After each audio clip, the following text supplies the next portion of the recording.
Bonsoir à vous, très chers amis, j'espère que vous allez tous très bien. Nous sommes vendredi 1er novembre, nouvelle lune, lune en scorpion.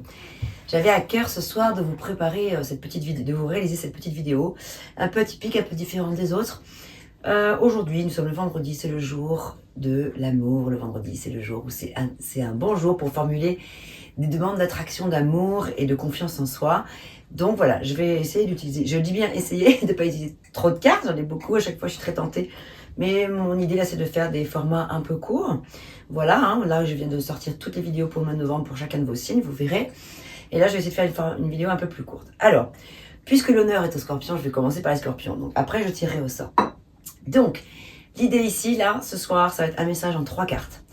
Mais c'est avec l'oracle des sorcières, histoire de sorcière. En fait, l'idée, c'est quelle petite sorcière te veut du bien. Et chaque carte délivre un petit message d'amour, bien sûr, de conseil, de soutien, et avec aussi des actes psychomagiques. Voilà, j'ai parlé dans plusieurs de mes vidéos de mon désir de vous réaliser à mon retour. Je pars demain en Suisse, c'est pour ça aussi que je voulais faire cette vidéo, parce que je ne vais pas pouvoir tourner pendant au moins 10 ou 12 jours à peu près de vidéos. Donc déjà, je voulais terminer les guidances du mois de novembre et puis réaliser celle-ci. Et voilà, ça y est, j'ai digressé. Oui, voilà, je vous disais, dans les vidéos que je viens de réaliser pour vous, là, pour le mois de novembre, j'ai expliqué que j'avais envie de vous faire une vidéo bientôt sur tous ces petits actes, avec des rituels, des petits actes de psychomagie pour s'apporter, se faire du bien au quotidien. Allez, j'arrête de parler, on y va. De toute façon, je mettrai le timer en dessous. On va continuer avec, j'allais dire les signes d'eau, mais en fait pas forcément. Non, non, ça y est, c'est le moment où je vais tirer au sort. On y va. Vous savez que j'aime bien tirer au sort. Nous avons les béliers, et recoucou les béliers, vous aussi, j'ai réalisé votre guidance cet après-midi. Alors, pour les béliers, quelle petite sorcière te veut du bien? Quel est le message qu'elle a à te donner, à te véhiculer? Pour les béliers, ah, elle est là. Les eaux salvatrices. Intéressant. Avec le petit renard futé juste en dessous. Regardez comme elle est belle. Je ne sais pas si vous la verrez bien. Bon, là, par contre, je vais pas pouvoir faire les photos et les mettre à la fin, comme dans mes autres guidances, parce que c'est compliqué vu que j'enchaîne les signes. Je ne peux pas utiliser mon téléphone pour faire les photos puisque je filme avec. Alors, les eaux salvatrices. Ouh là là, il y a un besoin de nettoyage, de purification, de choses du passé très certainement. Je vous lirai bien sûr le message. Quel arcane du tarot de Marseille se présente à vous, majeur ou mineur? On va le voir tout de suite. Et enfin, avec l'essence de la vie, qu'avons-nous?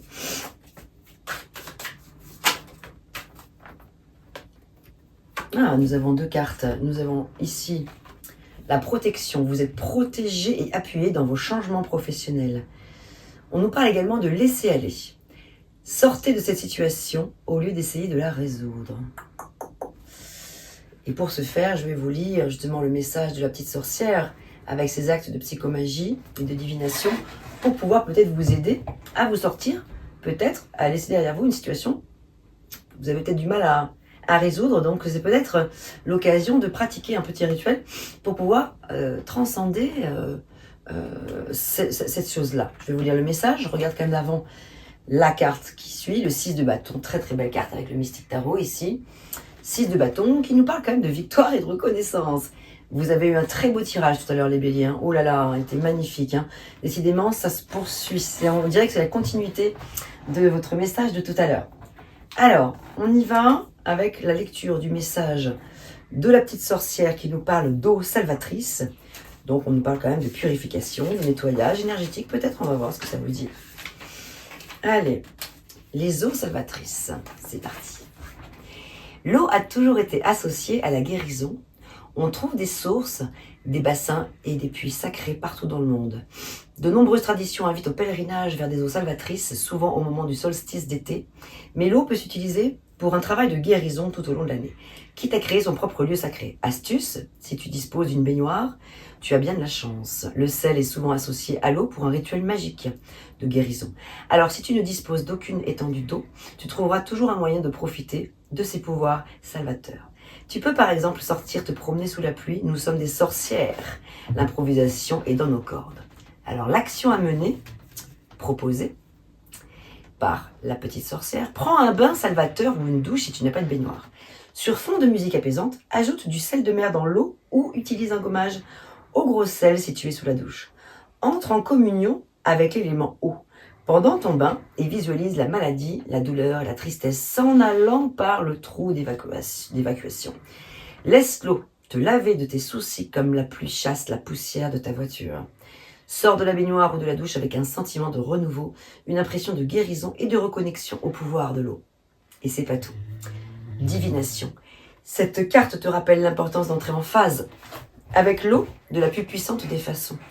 Si tu as accès à un point d'eau, l'océan, un lac ou même un ruisseau, c'est le moment de t'y rendre. Sinon, procure-toi une petite fontaine d'ornement à poser sur une table et écoute l'eau s'écouler. Le bruit de l'eau en mouvement est presque aussi guérisseur que l'eau elle-même. L'acte de magie. Élabore ta propre eau de guérison. Prends un récipient en verre et remplis-le d'eau. Prélever directement à la source serait l'idéal. Depuis l'océan jusqu'à l'eau de pluie, mais l'eau du robinet fera l'affaire si c'est ce dont tu disposes. Si tu possèdes un cristal de roche ou d'améthyste, alors elles sont mes pierres, je vais vous en montrer. Non mais je les ai pas là. Ouais non, elles sont dans la caravane. Bon c'est pas grave.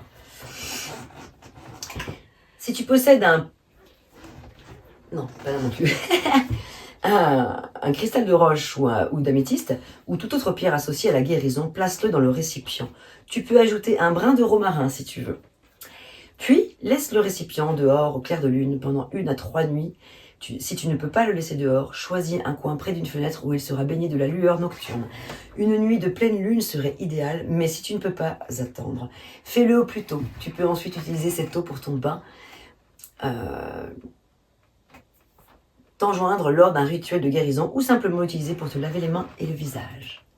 Voilà ce que j'avais pour vous les béliers. Je pense que c'est une bonne continuité du tirage de tout à l'heure et c'est peut-être l'acte à réaliser en lien avec votre guidance. Regardez-la, enfin si vous ne l'avez pas encore vu, si vous avez envie. Voilà, je pense que vous pouvez réaliser cet acte psychomagique justement par rapport à tout ce qu'on a évoqué tout à l'heure. À très vite et je vais passer au signe suivant. Et merci à vous, bien sûr. De ma page blanche et sur un air de je ne sais quoi, je t'écris cette chanson-là.